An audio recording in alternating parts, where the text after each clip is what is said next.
Ok, vamos nosotros a comenzar. Y vamos a comenzar desde lo más básico. Muchos de ustedes mencionaron que era, mire, aquí están los recursos que están en venta. Cosas como este librito, que son los documentos del Concilio Vaticano II, 11 pesitos. La Biblia, Una aventura diferente, 10 pesos. Diccionario de términos religiosos y afines, porque este cuesta 20. Bueno, está un poco más caro, yo creo que porque tiene mucho contenido. Y el catecismo para adultos es lo que está en venta. Entonces, si uno de esos recursos por ahí llegó a sus manos sin que se adquiriera, el catecismo también ya lo mostraron, también se vendió ese día. Entonces, simplemente hablen por favor con la persona a cargo para que se corrija la situación, ¿verdad? Porque si no, se lo van a tener que descontar del cheque de José Juan y no va a quedar muy contento. No es cierto. No, ¿cómo? No se vale, ¿verdad? Pero es así como los meseros, ¿verdad? Cuando les hace falta, órale, ahí nos toca a nosotros. No es cierto, pero igualmente les pido eso. Muy bien. Biblia. Estamos en la primera clase un tanto formal de lo que es el estudio de la Biblia. Hay que empezar definiendo nuestros términos. ¿Qué significa la palabra Biblia? La palabra Biblia en sí viene del lenguaje griego. Biblos, que significa libros, muy apropiadamente. La palabra Biblia viene del griego, biblos, que significa libros.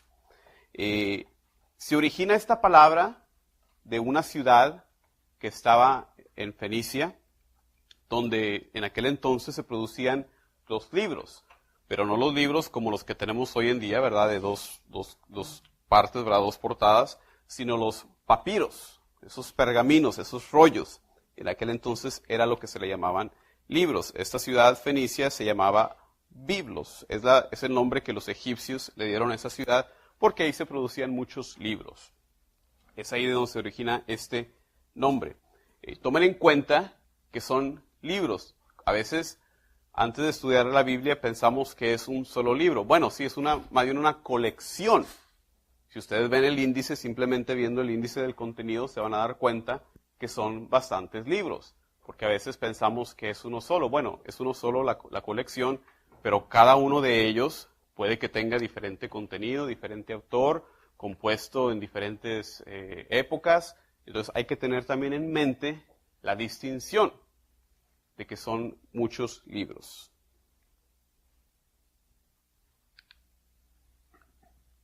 ¿Cómo se divide la Biblia? Bueno, la división más grande sería entre lo que es el Antiguo Testamento y el Nuevo Testamento. El Antiguo Testamento sería conocido también como las Escrituras hebreas, las Sagradas Escrituras judías, porque se originan con el pueblo judío. Somos herederos de este patrimonio espiritual de nuestros hermanos los judíos. Mientras que el Nuevo Testamento son esos libros que se escriben después de la venida de Jesucristo, empezando con las cartas paulinas, por ahí de los años 60 después de Cristo. Pero ahí tienen un esquema, una librería de lo que son los libros de la Biblia en el Antiguo Testamento, de aquí para allá, empezando con el Pentateuco, ¿verdad? Los primeros 5, Génesis, Éxodo, Levítico, Números, Deuteronomios, que forman la base, la fundación del Antiguo Testamento. Esta parte se le conoce como la ley, el Torá. Luego diferentes libros históricos, libros sapienciales, los profetas. Esto es lo que nos vamos a ocupar nosotros en estas 6 sesiones del Antiguo Testamento, ¿verdad? Y ya más después van a tener la clase sobre el Nuevo Testamento. Una vez más, definiendo nuestros términos. La palabra testamento en sí es una traducción que proviene del idioma latín. La palabra que San Jerónimo, en el IV siglo, él escoge esta palabra testamento para traducir lo que es la palabra en hebreo que significa alianza.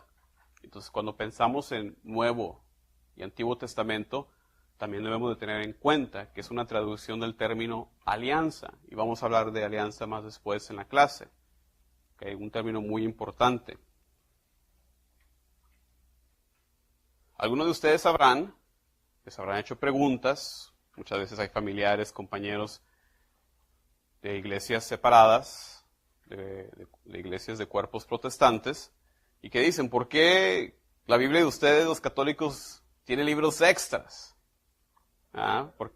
Y dice al revés, ¿verdad? La de ustedes les falta. Bueno, ¿cuál es la situación? Bueno, en las Biblias protestantes faltan libros como Baruch, Eclesiástico, Sabiduría, Judith, Tobías, Primera de Macabeos y Segunda de Macabeos. También lo que es el libro de Esther, les falta uno que otro versículo y una porción del libro de Daniel. Es lo que le falta a las Biblias protestantes.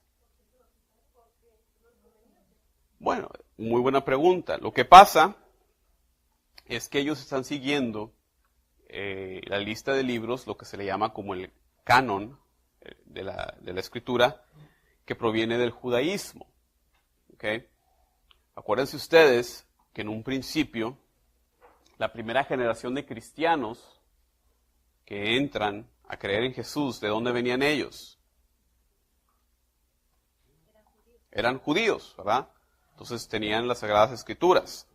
En el tiempo de Jesús, la versión de la Biblia que se usaba era la versión de la Biblia en griego. Era la Biblia más al corriente que se usaba. Incluso hay fuerte evidencia, hay bastante evidencia, que la versión de la Biblia, la traducción que usaba tanto Jesús como sus discípulos, era esa traducción de la Biblia en griego. Y ahorita vamos a hablar de los lenguajes también. Pero, poco a poco, se va distanciando las personas que se convirtieron a creer en Jesús, los ahora cristianos o judeocristianos, ¿verdad? Recuerden que más después entran a la fe también personas griegas, que ellos llamarían paganos. Y entonces lo que era antes un grupo netamente judío, los apóstoles, la Virgen María, todos son judíos, ¿verdad? Pero más después empiezan a entrar los griegos, los paganos, y se empieza a hacer ya una combinación diferente. Y es cuando los judíos dicen, ya ustedes ya no son bienvenidos aquí en la sinagoga. En un principio vemos en los Hechos de los Apóstoles cómo los seguidores de Jesucristo iban a la sinagoga, ¿cuándo? El sábado, ¿verdad? A hacer lo que siempre hacían como judíos, pero luego como cristianos hacían su celebración de la Eucaristía, ¿en qué día? El domingo, el día del Señor. ¿Ok? Entonces llega un momento en que son expulsados los cristianos de la sinagoga, viene la destrucción del templo en el año 70, se incrementa la separación, y porque los cristianos usaban la Biblia en griego, los judíos dicen, no, mejor nosotros vamos a usar la Biblia en hebreo. La Biblia en hebreo es un poco diferente, en que no contiene estos libros. Entonces ellos hacen conscientemente la decisión de tomar esa lista de libros, ese canon, que era la Biblia en hebreo. Una de las razones porque los cristianos usaban la Biblia en griego. Estos libros que están aquí arriba son libros que se escribieron más tarde, fueron escritos en griego, entonces para ellos estaban como rechazando todo lo que no era más bien puramente judío. ¿Ok? Entonces, ahora, ¿cómo fue que los protestantes tomaron eso? Pues fue la lista que Lutero, cuando se hace la reforma protestante, es la lista que decide él seguir.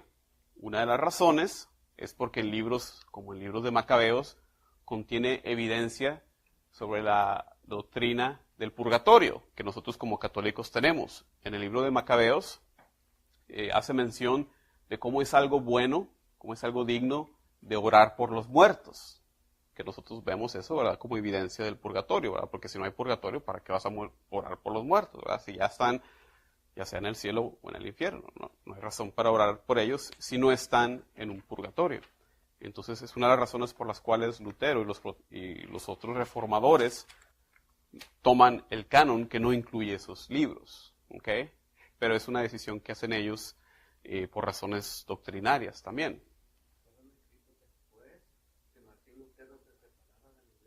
No, hablo de esto después, relativamente hablando del resto de los libros del Antiguo Testamento. Y ahorita vamos a hablar de fechas. Estamos hablando de la época de unos 300, 200, 100 años incluso antes de Cristo. Todavía no habían formado la Biblia. El, el canon de la Biblia del Antiguo Testamento se solidifica en tiempos como cuando se hace la traducción al griego, 300 años antes de Cristo, en el cuarto siglo. Pero los protestantes, como les digo, toman el canon de la Biblia en hebreo, por esas diferentes razones. Pero, como les dije, hay mucha evidencia, hay muchos diferentes pasajes donde los biblistas pueden ver que la versión que usaban Jesús y sus discípulos, y que vemos en el Nuevo Testamento, se refiere más bien a la traducción en griego. Una muy buena razón para seguir más bien la lista de libros en griego. ¿Okay?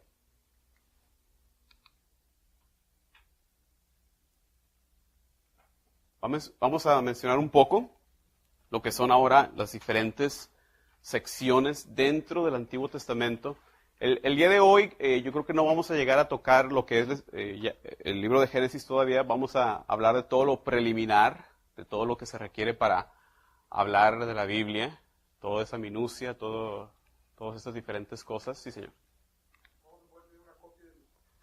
Claro que sí, en el descanso yo les voy a dar los diferentes recursos, no se preocupen por anotarlo todo, yo se los proporciono con mucho gusto, ahorita les voy a dar diferentes recursos, así que no se anden quemando ahí la muñeca, ¿verdad? No se acaben ahí el papel.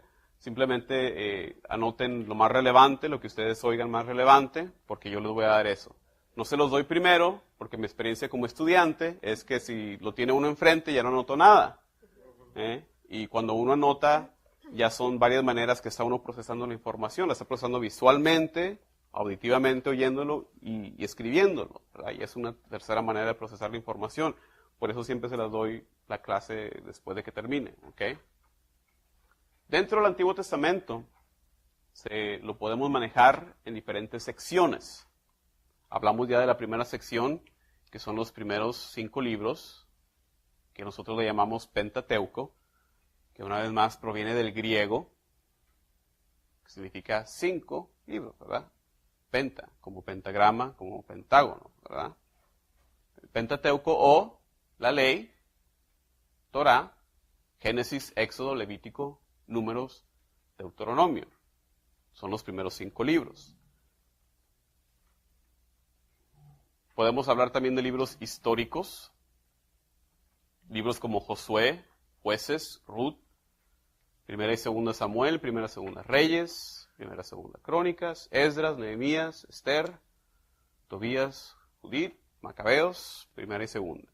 Libros que primordialmente su contenido habla de la historia del pueblo de Israel.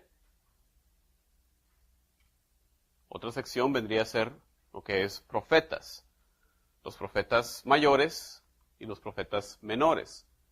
No se les llama mayores y menores por estatura o por importancia. Simplemente los profetas mayores son porque los libros son más extensos.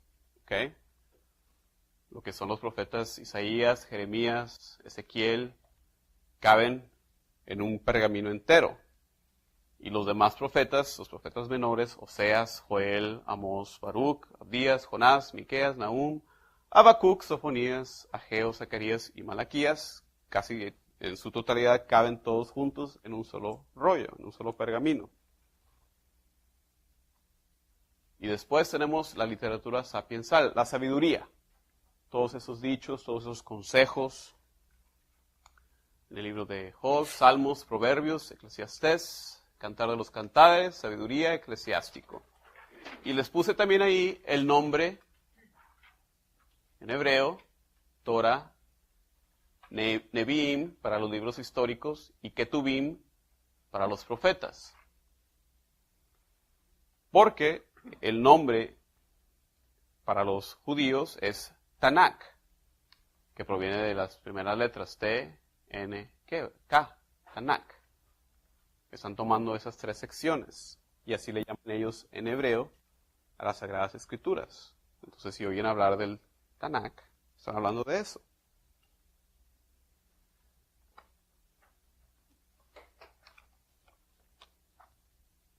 Preguntas hasta el momento.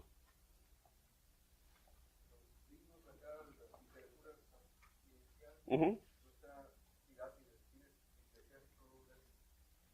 Ok. Por ahí hay que agregar Sirácides. Muy bien.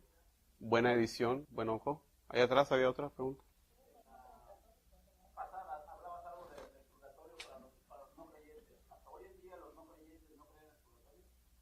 Los no católicos. No ven evidencia porque no tienen esos libros en su Biblia.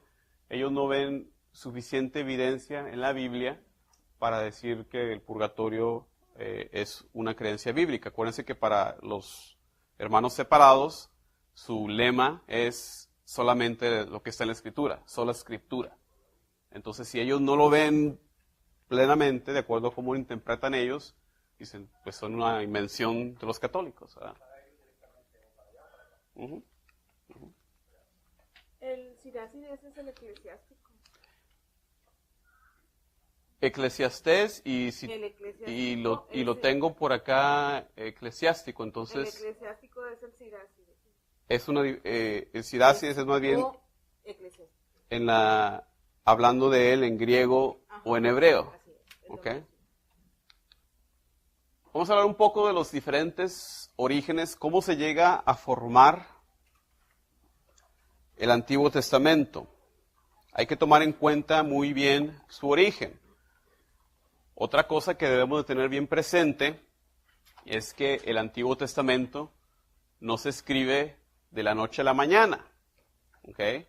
No cae del cielo así como lo tienen ustedes, bien encuadernado, ¿verdad? Y bien bonito, ¿verdad? No fue así como se creó. Se crea por un proceso bastante extenso, empezando por la tradición oral. Esas leyendas que tenía el pueblo de Israel, incluso antes de haberse constituido como nación, cuando eran tribus nómadas,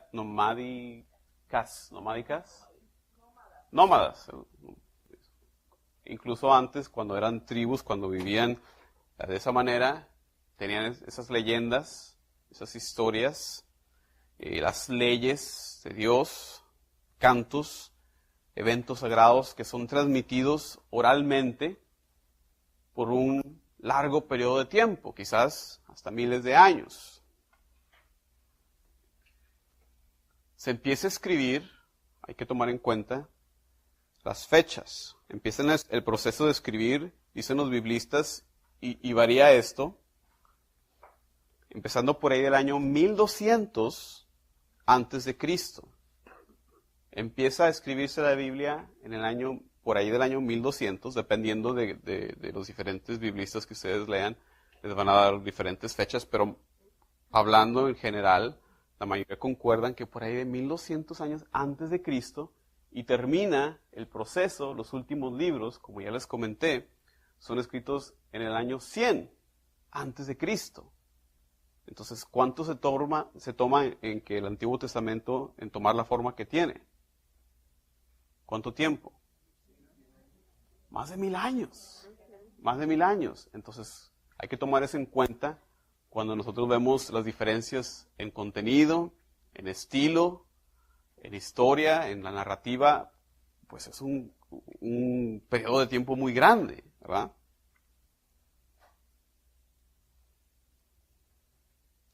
Se escriben diferentes historias, se escriben diferentes pasajes. Después vienen personas que toman esos escritos y los unen a otros, los redactan, los editan a través del tiempo hasta darle la forma que tenemos el día de hoy. O sea, esa es otra cosa que hay que tomar en cuenta. Tampoco se sentaron a escribir del capítulo 1 de Génesis, versículo 1, hasta el final. No. Se escriben diferentes pasajes, diferentes historias que contienen, y ahorita vamos a ver evidencia de eso. Y después un redactor, un editor las pone en conjunto. ¿Okay? Es otra cosa que debemos de tomar en cuenta. No se escriben de un jalón, como decimos, ¿verdad?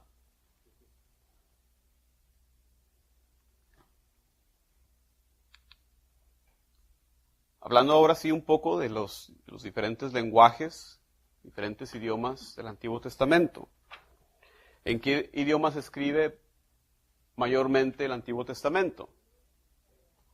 En hebreo. La mayoría del Antiguo Testamento en hebreo. En la Biblia que comenzaba a escribir en el segmento anterior, comenzó a escribir 1200 años antes de Cristo. Correcto. Pero se dice que antes la numeración era diferente, que desde Cristo para acá comenzó del 1 al 2014 que estamos ahora. No importa tanto, son unos cuantos años nada más de diferencia. Relativamente hablando, son más de 1000 años. ¿Cómo era la numeración? Como la contamos, yo se le estoy dando la numeración a como nosotros la conocemos el día de hoy. Estoy hablando del calendario gregoriano, no estoy hablando del calendario que había antes, ni nada de eso, no. Yo estoy hablando como nosotros lo conocemos, ¿verdad? De acuerdo a nuestro contar el día de hoy, hace unos 1200 años antes de Jesucristo. ¿Okay? Predominantemente en hebreo, era la lengua que se hablaba en aquel entonces, en lo que era la Tierra Santa, Palestina, la tierra de Canaán, es el nombre bíblico de estas tierras, Canaán. El alfabeto, la manera del lenguaje hebreo, un tanto diferente, porque en vez de leerse de izquierda a derecha como nosotros leemos, se lee de derecha a izquierda. Originalmente, el alfabeto hebreo, imagínense ustedes, no tenía vocales. Y no solo eso, sino no había vocales, no había puntuación, no había punto, coma. ¿Okay? Entonces está todo corrido, está al revés. Entonces, una gran dificultad el estudiarlo, ¿verdad? Y luego los papiros pues no están en la mejor condición, ¿verdad? A veces. Entonces hay un poco de dificultad. El alfabeto hebreo tiene 22 letras.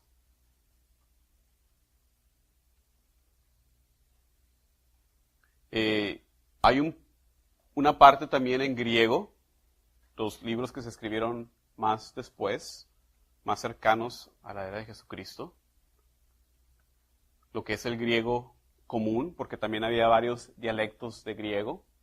No estamos hablando del griego literario, de las Odiseas, de Homero, de todas esas grandes obras en griego, sino más bien del griego, el dialecto el común, que se le conoce como el dialecto koiné del griego.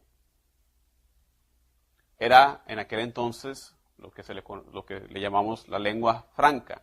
El griego en tiempos de Jesús e incluso desde la conquista de Alejandro el Grande, Alejandro Magno, en el IV siglo antes de Cristo, Alejandro Magno lo que hace con la conquista del mundo conocido en aquel entonces es que lleva la cultura griega por todo el mundo, lleva el lenguaje también griego por todo el mundo y lleva pues el comercio, la moneda, ¿verdad? Unifica en sí hasta cierto punto el mundo conocido con esas cosas, llevando el idioma. Por eso en tiempos de Jesús, donde quiera que ibas, es como hoy en día el inglés, ¿verdad? A donde quiera que vayas el día de hoy, no falta que, aunque estés en el Timbuktu, ¿verdad? En la esquina más recóndita del mundo, no falta que te encuentres a alguien que hable inglés. Bueno, así en aquel entonces era el griego. En donde quiera que ibas, el griego era el lenguaje que se hablaba, sobre todo para el comercio, ¿verdad? Unos pocos versículos también fueron escritos en arameo.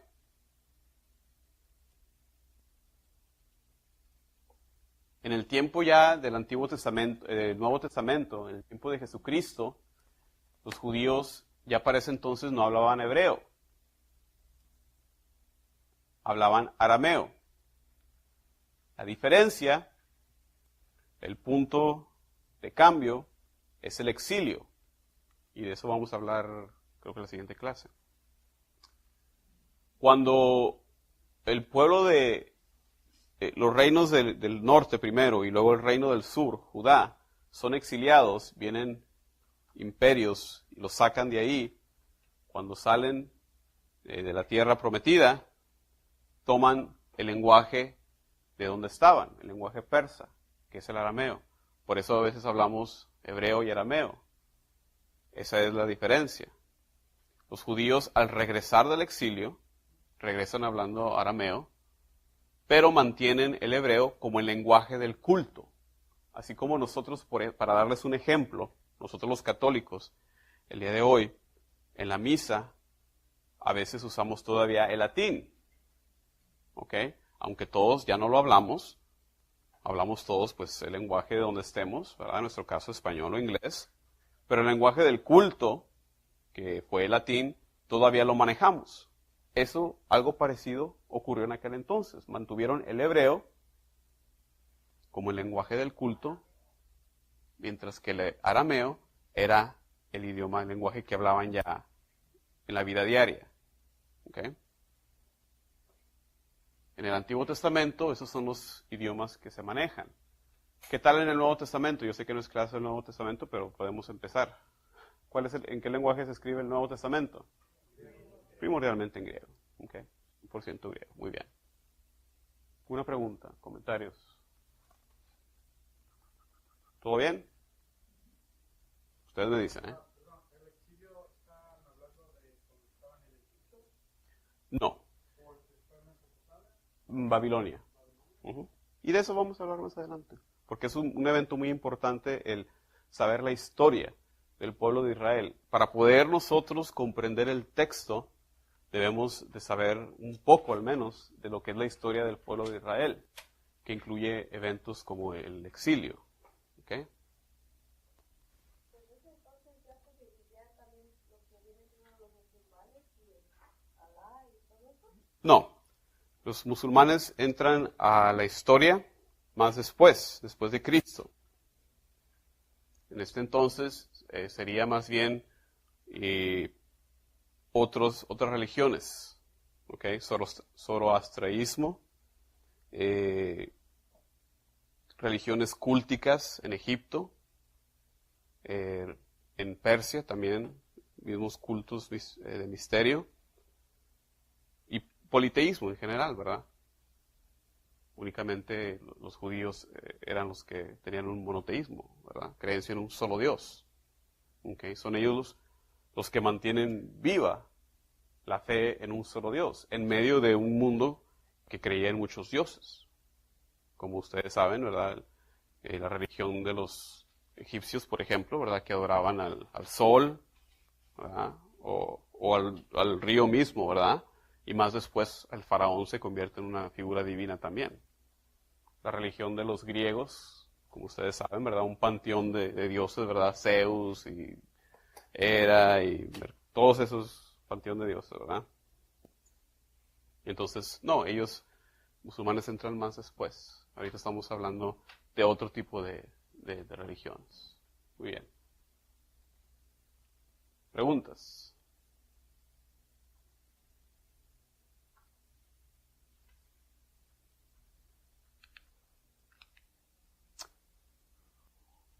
Un poco de la organización del Antiguo Testamento. Como les comenté, el hebreo no contaba con vocales originalmente. Más después es que se le agregan las vocales, más después en la historia.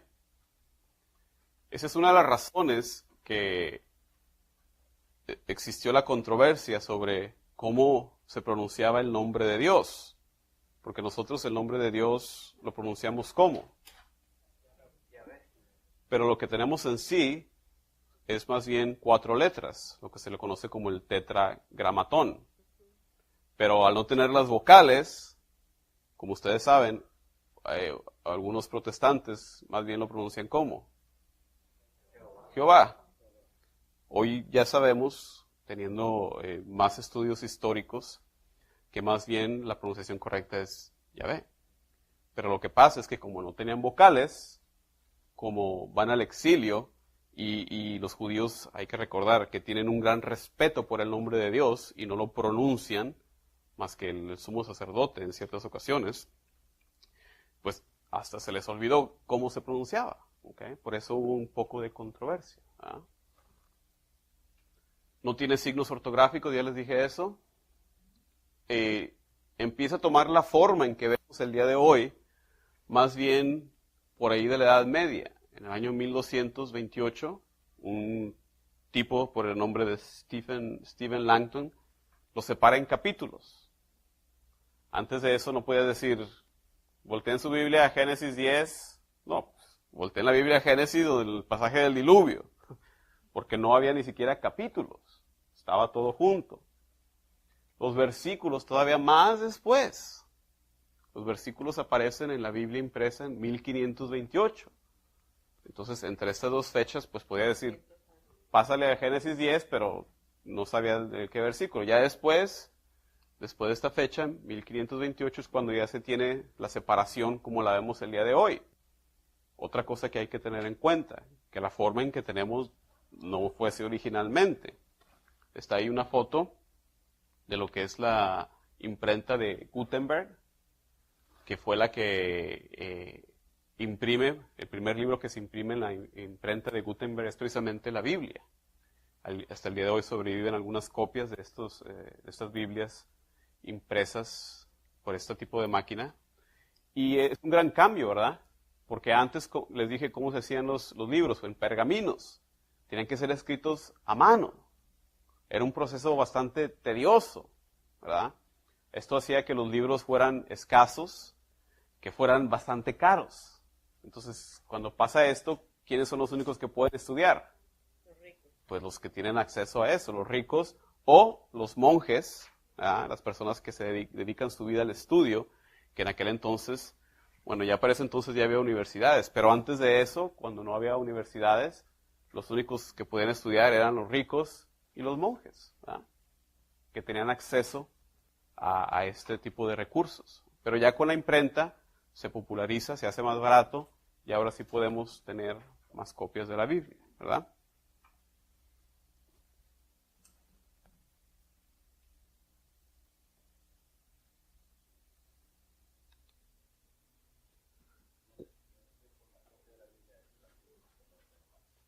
Ya para ese entonces, ya para ese entonces ya había el Nuevo Testamento.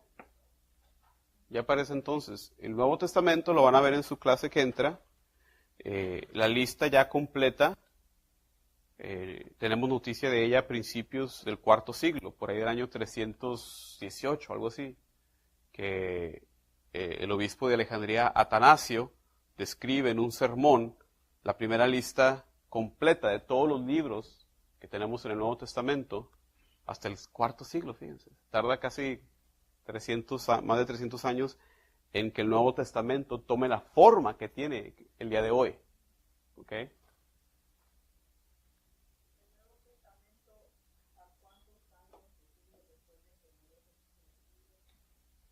Se empieza a escribir los primeros escritos, las cartas paulinas, tan temprano como los tardíos años 50 o mediados 60, o sea, como unos 30 años después de la muerte de Jesús. ¿Okay? Los evangelios aún más después, hacia finales del primer siglo. ¿Okay? Y libros como el Apocalipsis, ya hacia finales o principios del segundo siglo. ¿Okay? ¿Había otra mano por ahí?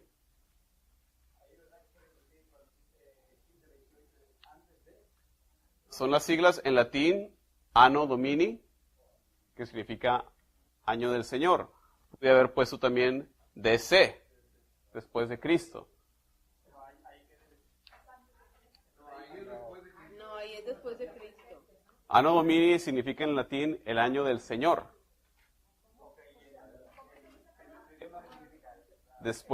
En español significa esto el año del Señor, Anno Domini, que significa después de Cristo. ¿Lo voy a cambiar para la próxima clase? Sí, por favor. Hay varias, AC y DC. lo van a ver escrito ustedes de diferentes maneras. Para muchos biblistas incluso ya no usan esas denominaciones. Ponen después de la era común. Ya ni siquiera le quieren decir después de Cristo. Son diferentes maneras. Ahí atrás. ¿Qué es el nombre, por favor, de repetir el nombre del obispo que mencionó por primera vez? Ya estaba. Atanasio. No.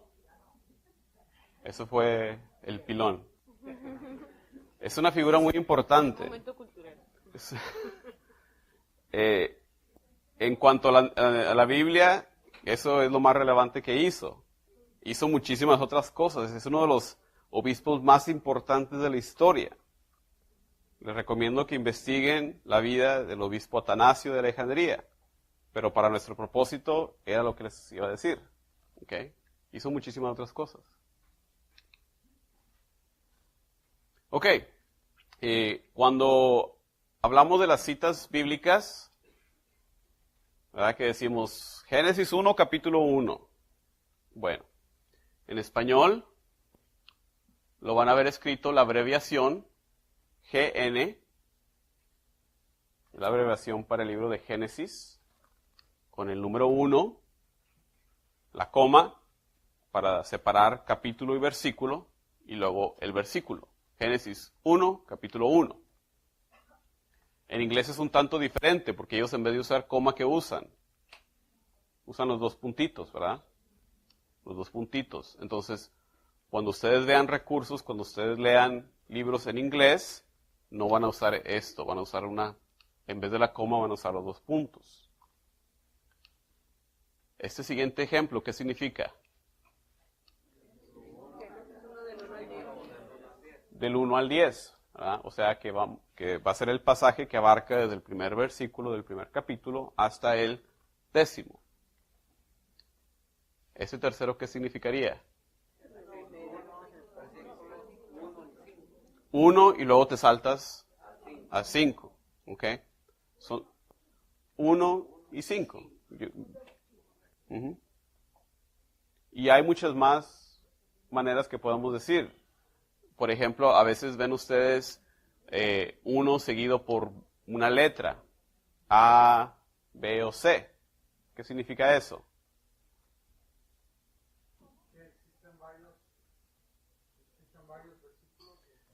Que dentro de ese versículo se puede separar como en enunciados, en diferentes oraciones. Entonces están diciendo, tomas la primera parte del versículo 1. Cuando dice 1a, se refiere a la primera parte, el primer enunciado, no tanto párrafo, porque acuérdense, los versículos son cortos.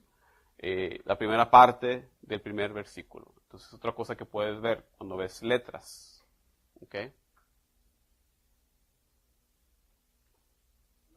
Ujú.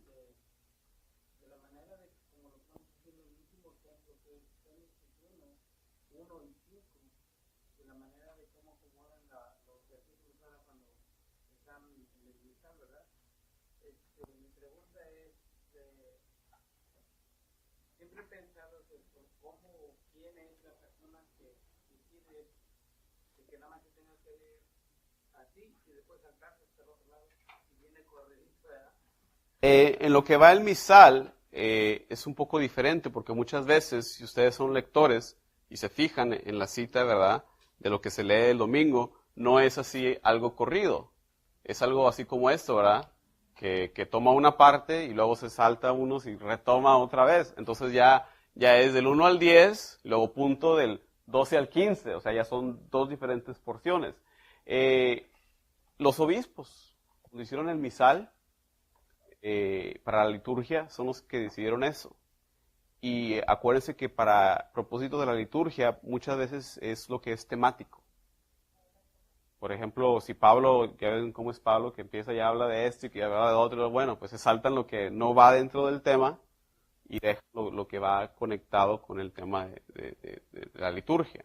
Pero sí, proviene de los obispos. Los obispos de la iglesia, al hacer el misal, son los que hicieron esa decisión. Por ahí atrás. En referencia estamos nombrando el versículo, si es el inciso A, B o C, lo indica siempre la persona que lo está dirigiendo, lo que queremos ver, porque yo he visto, por ejemplo, leyendo la Biblia, que dice número 1 A o número 3 C o D y no hay nada más como una oración o unas como cifras nada más. No viene el pensamiento completo. Eso podría ser fácil. A veces hay que clarificar, ¿verdad? Porque no es tan claro la división ya cuando viene entre A, B y C, pues de qué a qué palabra. Y luego las traducciones que son diferentes, puede que tengan diferentes frases, diferentes palabras, diferente orden. Entonces, muchas veces cuando ves tus libros, recursos de estudio, van a decir esto y te van a decir también qué traducción usaron. Usualmente, para guiarte, porque luego si no estás viendo esa traducción, puede que no estés viendo exactamente lo que el autor quería dirigirte.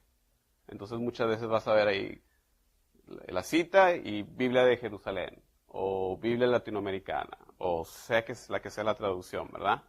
Para guiarte en ese proceso. Muy buena pregunta. ¿Algo más?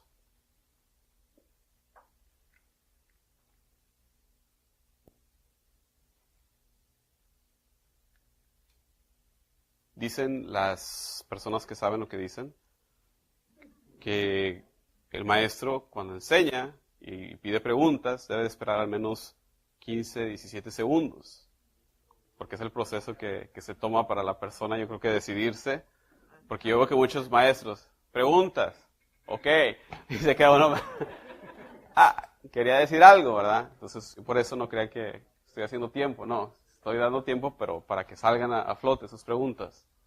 Hay una Biblia que nosotros como católicos digamos, ¿esta es mejor que esa? ¿O a los católicos debería ser igual?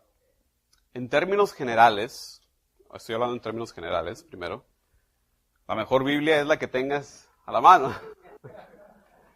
Porque, voy a empezar con eso, ahorita te digo más. Pero generalmente, porque a veces nos perdemos en eso. Pues ¿cuál tengo que agarrar? ¿Cuál es la mejor? Yo quiero la que tiene la carátula de cuero, o no sé. No, pues la mejor es la que tengas a la mano, en términos generales. Ahora, ya hablando... Yo tengo, digamos, 4.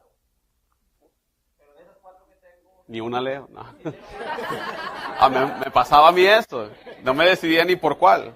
Si leo una, por ejemplo, voy a un grupo de oración.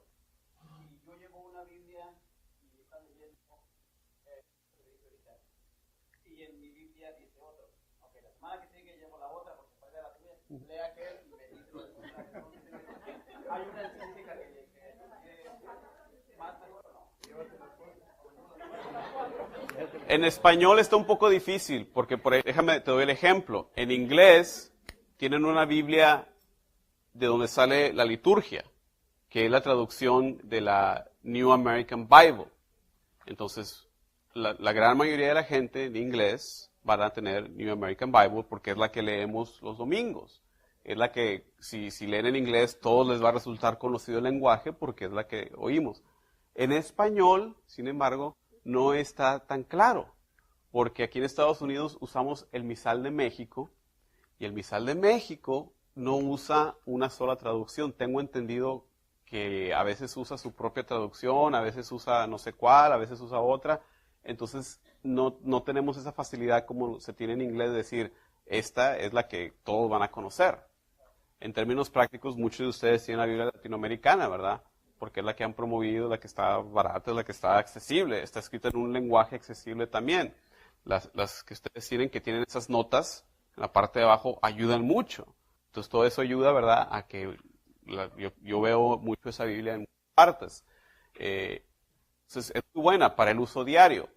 Ahora, hablando para otros usos, ¿verdad?, para el estudio serio, quizás conviene tener otras para comparación y todo eso. Pero como les digo, en términos generales, la mejor Biblia es la que tengan a la mano, ¿verdad? No, muy bien, muy bien. Muy político.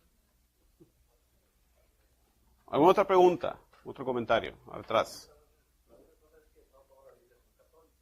Eso también hay que tenerlo muy en cuenta. Mientras sea católica, lo que les dije aplica. Siendo no católica, pues no se la recomiendo porque les van a faltar libros.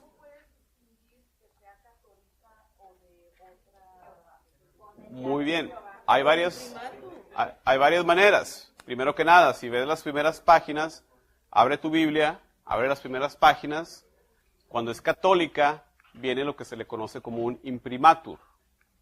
O sea, un imprimatur significa en latín imprímase. Es el permiso que están dando a algún obispo que no tiene ningún error, esa traducción, que es una traducción fiel y que puede ser usada. Si tú la ves, la abres y no tiene eso, bueno, Ahora fíjate también en los libros que tiene. Si no tiene, por ejemplo, los libros a los Macabeos, pues no te la puedo recomendar porque está incompleta.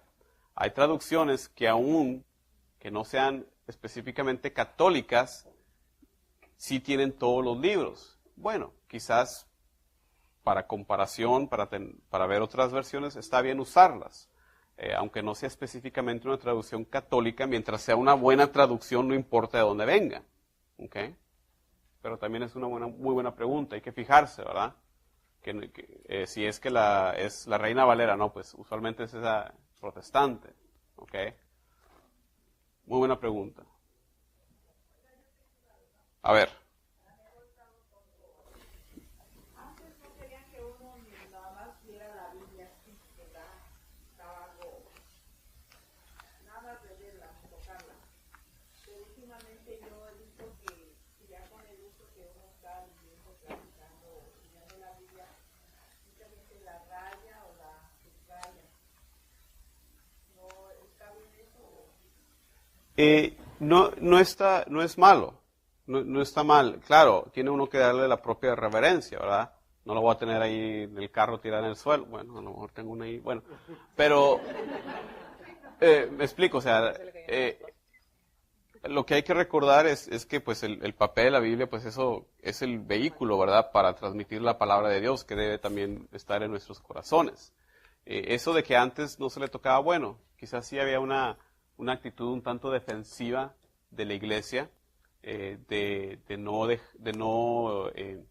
quizás, no tanto permitir, sino promover tanto que cualquier persona estudiara la Biblia, porque como podemos ver con el gran número de sectas protestantes que hay, cuando una persona lo agarra por sí sola, hace su propia interpretación, y mientras están de acuerdo, pues están juntos, ¿verdad? Pero no, ya se pusieron en desacuerdo y ya hicieron su otra iglesia. Entonces, eso es algo muy serio también, esa desunión.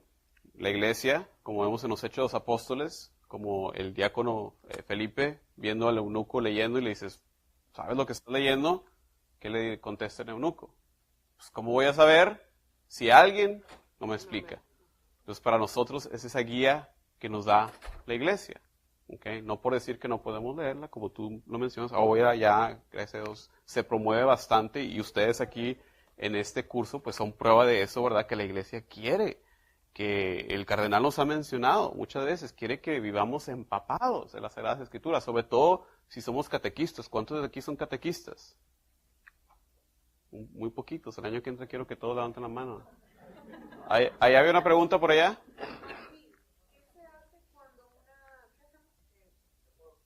A ver, ¿tiene una contestación?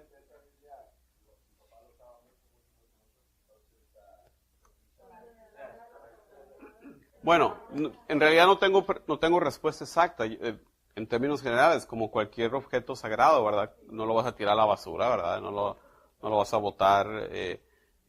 Pero no sé en realidad, tendría que investigarlo. Si hay algún tipo de guía en lo que se debe hacer para disponer de una Biblia que ya haya tenido su uso, ¿verdad? Pasó mejor vida. Tengo ya las 7:59, 8 ya. Tengo entendido que es la hora en que toman descanso.